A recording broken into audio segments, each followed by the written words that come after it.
है दम यदि तुझमें तो जमाना को बदल दो, अपने पसीने की ताकत को समझो और मेहनत का पैमाना बदल दो। नमस्कार, मैं प्रिंस और मैं आज आप सबके लिए लेकर आ चुका हूं त्रिकोणमिति। जी हां दोस्तों, त्रिकोणमिति से संबंधित मैं आज प्रश्न बताऊंगा वीवीआई, जो कि आपको एग्जाम में पूछेगा इस टाइप के प्रश्न। तो आप पूरे वीडियो को देखिएगा, कहीं भी दिक्कत हो तो कमेंट करके हमको बताइएगा। तो चलिए शुरू करेंगे।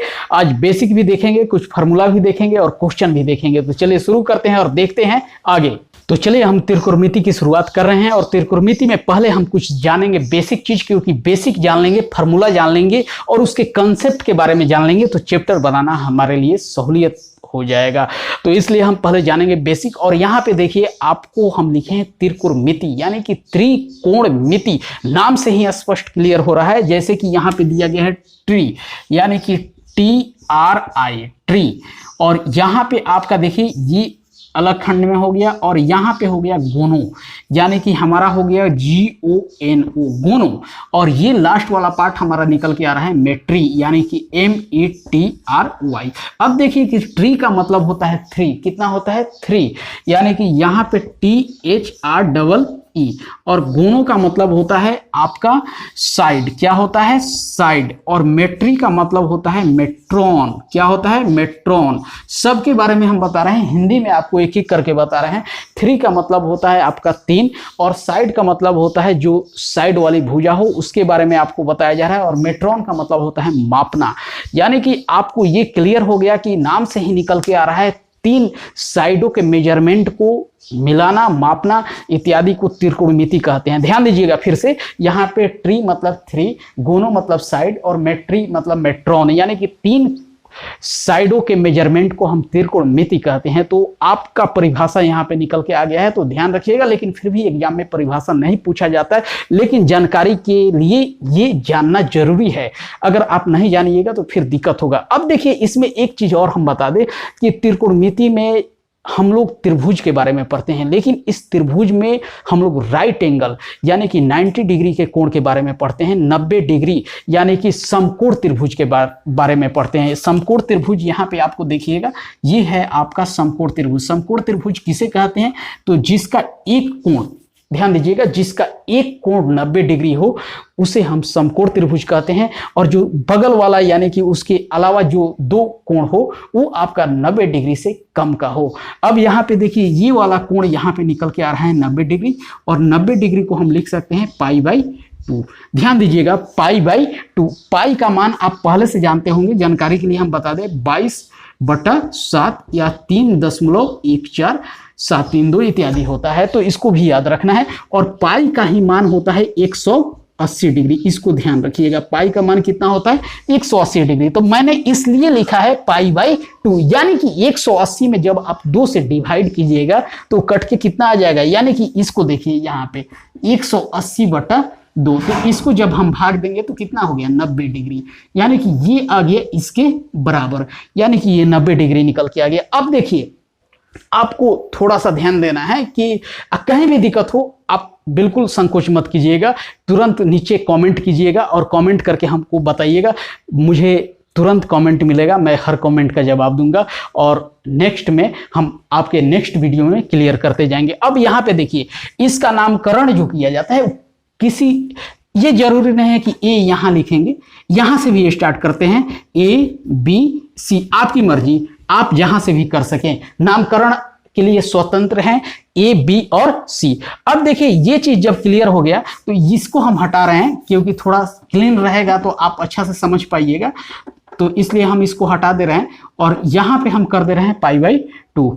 अब देखिए, ये त्रिभुज में 3 भुजा, तीनों भुजा का आपको नाम जानना होगा। प्रथम भुजा आपका आधार, दूसरा भुजा आपका लंब और तीसरा भुजा आपका कर्ण। फिर से ध्यान दीजिएगा, आधार, लंब, कर्ण। आधार, लंब और कर्ण। कौन कौन सा भुजा है? तो आधार है, लंब है और कौन सा है? कर्ण है। तो 3 भुजा है, इसमें 3 भुजा में अब हमको पहचानना होगा, जानना होगा कि कौन सी भुजा कौन। नाम तो जान गए, आधार होता है, लंब होता है, कर्ण होता है, लेकिन कौन सी भुजा कौन सा है ये हमको याद रखना होगा।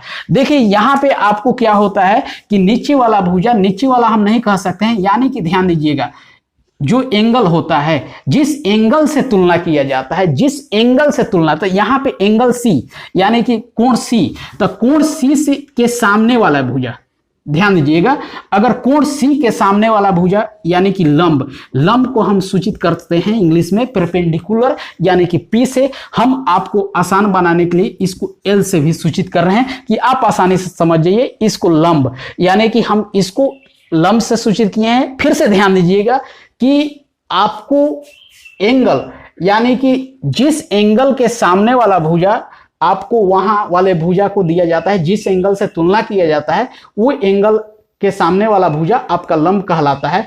अब यही चीज अगर ध्यान दीजिएगा ए से अगर तुलना किया जाता, तो अगर ए कोण मानकर चला जाता कोण ए से, तो ये वाला लंब हो जाता। लेकिन यहां पे हम सी वाले कोण को हम एंगल मान के चल रहे हैं, तो इसलिए यहां पे इसको हम लंब मानेंगे। और ये कर्ण कभी भी चेंज नहीं होता है, कर्ण वही रहता है, लंब और आधार चेंज होते रहता है। कभी हो सकता है ये हो जाए, कभी हो सकता है ये हो जाए।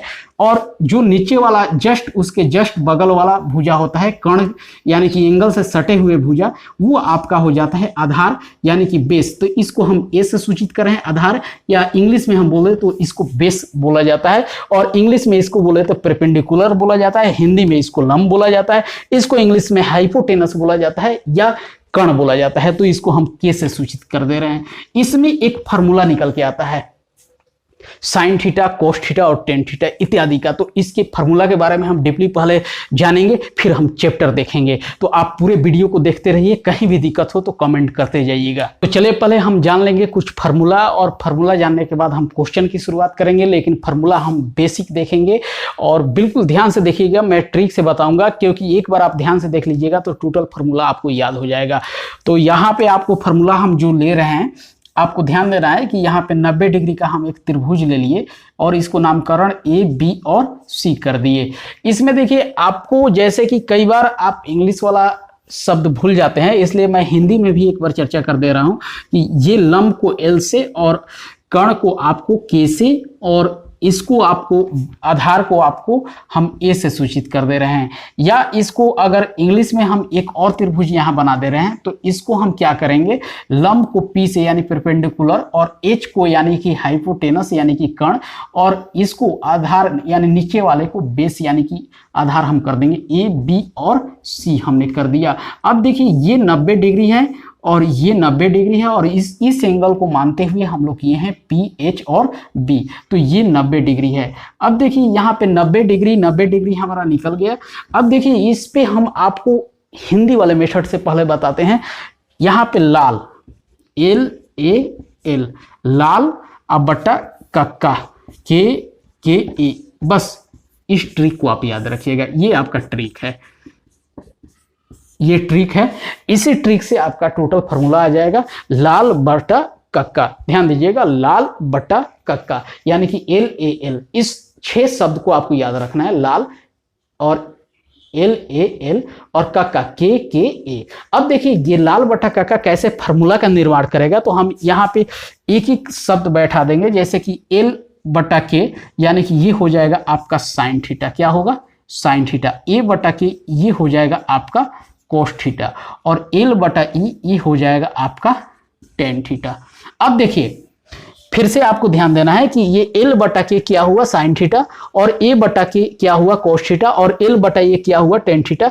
यानी कि साइन थीटा बराबर अगर कोई पूछे या आपसे क्वेश्चन में आ जाए, तो यानी कि एल मतलब लंब और के मतलब कर्ण, और ये कोस थीटा मतलब ए मतलब आधार और के मतलब कर्ण, यानी कोस थीटा बराबर आपसे पूछा जाए तो आधार बटा कर्ण, और टेन थीटा बराबर पूछा जाए तो लंब बटा आधार। अब इसको हम सजा देंगे, तो सजा देंगे तो थोड़ा अच्छा हो जाएगा, यानी कि हम लिख सकते हैं साइन थीटा बराबर हम लिख सकते हैं एल बटा के। अब देखिए कॉस थीटा बराबर ए बटा के, अब इसको लिख सकते हैं टेन थीटा बराबर एल बटा ए। सबको कॉपी में आप नोट कर लीजिएगा। अब देखिए इसी फार्मूला को हम पलट देंगे, चेंज कर देंगे। कैसे, तो इसको हम कर देंगे यहाँ पे।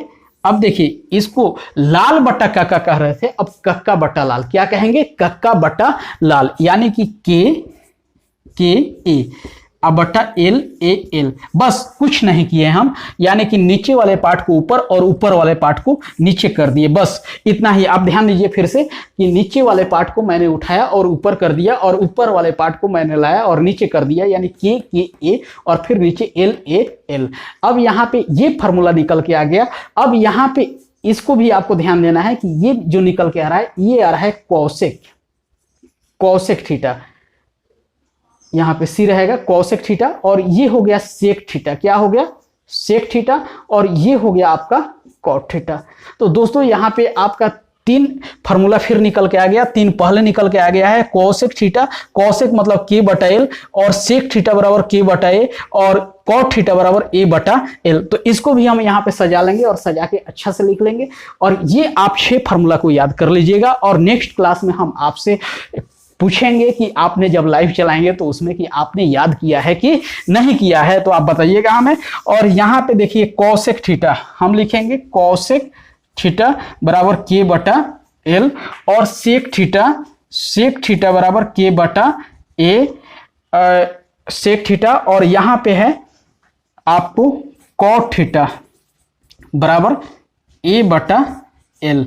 यानी कि आपका निकल के आ गया। ध्यान देना है कि साइन थीटा बराबर एल बटा के, यानी कि लंब बटा कर्ण, कॉस थीटा बराबर आधार बटा कर्ण, टेन थीटा बराबर एल बटा ए, कॉसेक थीटा बराबर के बटा एल, सेक थीटा बराबर के बटा ए, कॉट थीटा बराबर ए बटा एल। अगर इसी को हम इंग्लिश में कर दे, अगर इंग्लिश में करना चाहे तो एक दूसरा फॉर्मूला, इसको अब हटा दे रहे हैं और इसको हटा के हम आपको बता दे रहे हैं, यहाँ पे समझा दे रहे हैं, और P by H B by H इस तरह हम सजा के एक बार दिखा दे रहे हैं। आप ध्यान से देखिएगा, क्योंकि आपको कई बार ऐसा भी दिक्कत हो जाएगा, कई बार स्कूल में चाहे कहीं भी आप दूसरे जगह, चाहे कई बार ऐसे चर्चा होता है साइन थीटा बराबर क्या होता है, तो पी बाई एच, ये तो हिंदी में हुआ।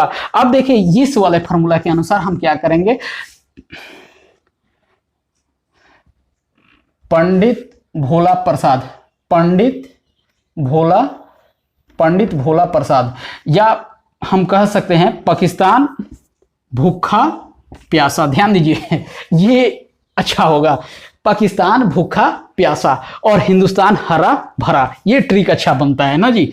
हिंदुस्तान हरा भरा, ध्यान दीजिएगा, पाकिस्तान, पी से पाकिस्तान, अभी से भूखा और पी से प्यासा, यानी पाकिस्तान भूखा प्यासा, पी से पाकिस्तान, भी से भूखा और पी से प्यासा, पाकिस्तान भूखा प्यासा, और एस से हरा हिंदुस्तान, एस से हिंदुस्तान हरा, एस से हरा और बी से भरा। बस ये भी फॉर्मूला हमारा निकल के चला है, यानी कि ये आपका जो प्रथम आया है, इसमें इसको हम अलग अलग खंड कर देते हैं। ये आ गया साइन थीटा, और ये हो गया आपका कोस थीटा, और ये हो गया आपका टेन थीटा। बस ये आपका फार्मूला निकल के आ गया। यानी कि अगर साइन थीटा बराबर पूछा जाए तो पी बाई एच बोलिएगा, और कॉस थीटा बराबर पूछा जाए तो बी बाई एच बोलिएगा, टेन थीटा बराबर पूछा जाए तो पी बाई बी। यानी कि आपको नोट कर लेना है कि साइन थीटा बराबर पी बाई एच, या तो इसको नोट कर लीजिएगा या इसको बता रहे हैं इसको नोट कर लीजिएगा, जो आपको आसान लगे। दोनों में से कोई एक आपको रट के सुना देना है, रट लेना है, क्योंकि क्वेश्चन तभी बन पाएगा अगर आपको याद नहीं रहेगा।